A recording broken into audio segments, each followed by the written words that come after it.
Students नमस्कार। आज के इस वीडियो में हम पढ़ने वाले हैं एनसीईआरटी कक्षा 7 विज्ञान का 13वां और अंतिम अध्याय अपशिष्ट जल की कहानी के प्रश्नोत्तर। वीडियो शुरू करने से पहले आपसे रिक्वेस्ट है कि आप चैनल को सब्सक्राइब कर लें, वीडियो को लाइक करें, अपने दोस्तों के साथ शेयर करें। चलिए शुरू करते हैं। पहला प्रश्न, रिक्त स्थानों की पूर्ति कीजिए। यहाँ पर आपको जो रिक्त स्थान है उसकी पूर्ति करनी है। पहला प्रश्न है, जल को स्वच्छ करना को दूर करने का प्रक्रम है। मतलब संदूषक, उसके अंदर जो भी गंदगियाँ होती हैं उसको हम संदूषक बोलते हैं। मतलब संदूषक को दूर करने का प्रक्रम है। घरों द्वारा निर्मुक्त किए जाने वाला अपशिष्ट जल वाहित मल कहलाता है। मतलब बहाया जाने वाला, वाहित मतलब बहाया जाने वाला, मल मतलब जो कचरा होता है। शुष्क आपंक का उपयोग खाद्य के रूप में किया जाता है। आपंक, पंक मतलब होता है कचरा, ठीक है। नालियां तेल और वसा के द्वारा अवरुद्ध हो जाती हैं। तो ये खाली स्थान थे। दूसरा प्रश्न, वाहित मल क्या है? अनुपचारित वाहित मल को नदियों अथवा समुद्र में विसर्जित करना हानिकारक क्यों है? समझाइए। वाहित मल घरों, उद्योगों, अस्पतालों, कार्यालयों और अन्य उपयोगों के बाद वाहित किए जाने वाले अपशिष्ट जल होता है। इसमें वर्षा जल भी सम्मिलित है जो तेज वर्षा के साथ गलियों में बहता है। सड़कों और छतों से बहकर आने वाला वर्षा जल अपने साथ हानिकारक पदार्थों को ले आता है। वाहित मल द्रव रूपी अपशिष्ट पदार्थ होता है। इसमें अधिकांश जल होता है जिसमें घुले हुए और निलंबित अपद्रव्य होते हैं। इसमें कई बीमारियों को फैलाने वाले रोगाणु होते हैं। यह भूमिगत जल को प्रदूषित करता है। वाहित मल हैजा, टाइफाइड जैसी कई बीमारियों का वाहक भी होता है। तीसरा प्रश्न, तेल और वसाओं को नाली में क्यों नहीं बहाना चाहिए? समझाइए। खाना पकाने के तेल और वसाओं को नाली में इसलिए नहीं बहाना चाहिए क्योंकि ये पाइपों में कठोर पदार्थों की परत जमाकर उन्हें अवरुद्ध कर सकते हैं। खुली नाली में वसा मृदा के रंध्रों को बंद कर देती है जिससे उसकी जल को फिल्टर करने की क्षमता कम हो जाती है।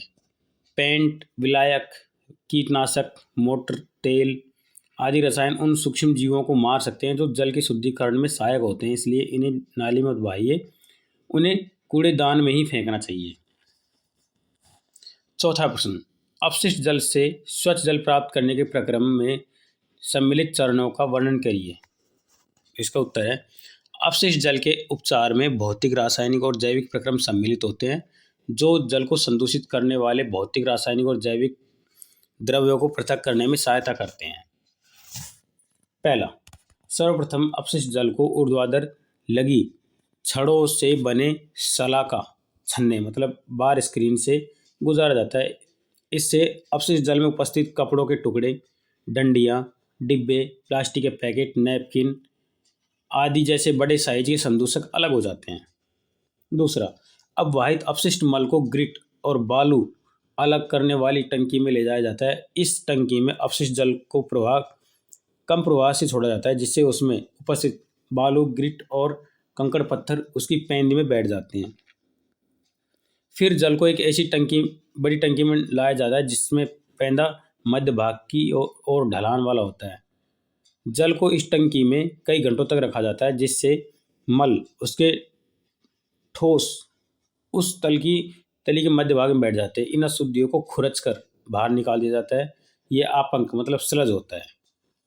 अपशिष्ट जल में तैरने वाले तेल और ग्रीस जैसी अशुद्धियों को हटाने के लिए अपचित्र मतलब स्क्रीमर का उपयोग किया जाता है।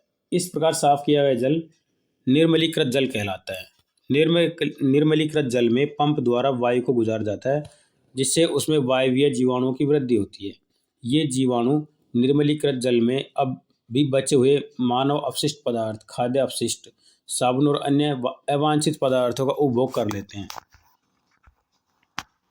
पांचवा प्रश्न, आपंक क्या है? समझाइए कि इसे कैसे उपचारित किया जाता है। तो इसका उत्तर है, टंकी के जल के शोधन के दौरान जल को इस टंकी में कई घंटों तक रखा जाता है जिससे मल जैसे ठोस उस की तली के मध्य भाग में बैठ जाते हैं। इन अशुद्धियों को खुरच कर बाहर निकाल दिया जाता है। यह आपंक मतलब स्लज होता है।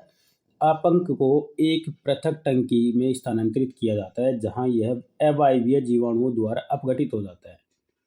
इस प्रक्रम में उत्पन्न होने वाली बायोगैस जैव गैस का उपयोग ईंधन के रूप में अथवा विद्युत उत्पादन के लिए किया जा सकता है।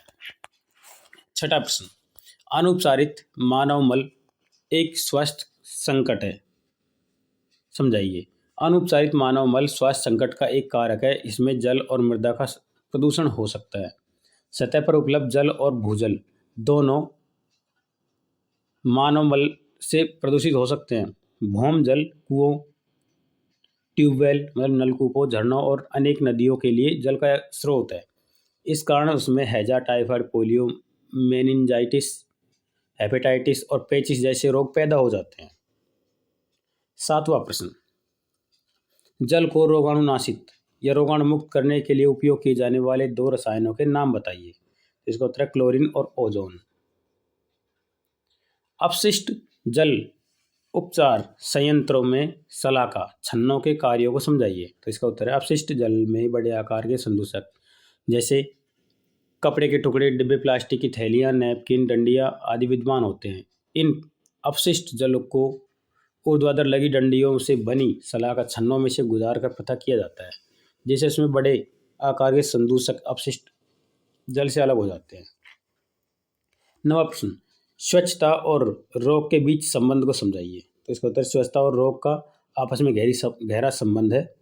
गंदगी एवं दूषित पेयजल विभिन्न बीमारियों का कारण बनते हैं। इसमें से एक नहीं, घर के सभी लोग बीमार होंगे। एक से दूसरे में बीमारी फैलने का संकट होगा। यदि स्वच्छता होगी तो कोई बीमारी नहीं होगी, इसलिए हमें स्वच्छता की ओर विशेष ध्यान देना चाहिए। 10वां प्रश्न, स्वच्छता के संदर्भ में एक सक्रिय नागरिक के रूप में अपनी भूमिका को समझाइए। तो इसका उत्तर है नगर पालिका या ग्राम पंचायत को गंदगी, कूड़ा करकट की सूचना देना, कोई भी गंदगी रास्ते पर न गिराए इसलिए कूड़ेदानी की व्यवस्था करना, साफ जगह और लोगों को स्वास्थ्य के लिए जागरूक करना, सफाई करने में लोगों की सहायता करना। प्रस्तुत वर्ग पहेली को दिए गए संकेतों की सहायता से हल कीजिए। यहाँ पर कुछ संकेत दे रखे हैं, जैसे वाहित मल उपचार संयंत्र से प्राप्त गैस या उत्पाद, इसको हम बोलते हैं बायोगैस। यहाँ पर शुरुआत की जो मतलब बाएं तरफ से दाएं तरफ आपको यहाँ पर लिखना है, शुरुआत की 4 इसमें बायोगैस। ठीक है। इस तरह से ऊपर से नीचे की ओर जल उपचार में रोगाणुनाशन के लिए प्रयुक्त होने वाला एक रसायन क्लोरीन और क्लोरीन और दूसरा क्या है, ओजोन। ठीक है। तो इस तरह से आप इनको भर सकते हैं। जैसे देखो यहाँ पर ओजोन है, बायोगैस, जीवाणु वातन, ये देखकर आप इसमें भर सकते हो। चलिए 12वां प्रश्न करते हैं। ओजोन के बारे में निम्नलिखित वक्तव्यों को ध्यानपूर्वक पढ़िए। पहला, क यह सजीव जीवों के शोषण के लिए अनिवार्य है। गलत है। इसका उपयोग जल को जीवाणु रहित करने के लिए किया जाता है। बिल्कुल सही है। यह पराबैंगनी किरणों को अवशोषित करती है। यह भी सही है। वायु में इसका अनुपात लगभग 3% है। यह भी सही है। ठीक है। तो मतलब इसमें क, ख, ग और घ ये तीनों सही है, क गलत है इसमें। तो इसका दूसरा प्रश्न ख और ग दो सही बता रखे हैं। चलो ये ग गलत हो सकता है, 3% को जरूर नहीं है, थोड़ा बहुत कम ज़्यादा भी हो सकता है। ठीक है। चलिए इसी प्रश्न के साथ में हमारा यह अध्याय खत्म होता है। आपको किसी प्रश्न में कोई दिक्कत आई हो तो कमेंट करके ज़रूर बताएं। वीडियो को लाइक करें, अपने दोस्तों के साथ शेयर करें और चैनल को सब्सक्राइब जरूर कर लें। चलिए अब हम पढ़ेंगे सामाजिक विज्ञान के प्रश्नोत्तर अगले वीडियो में।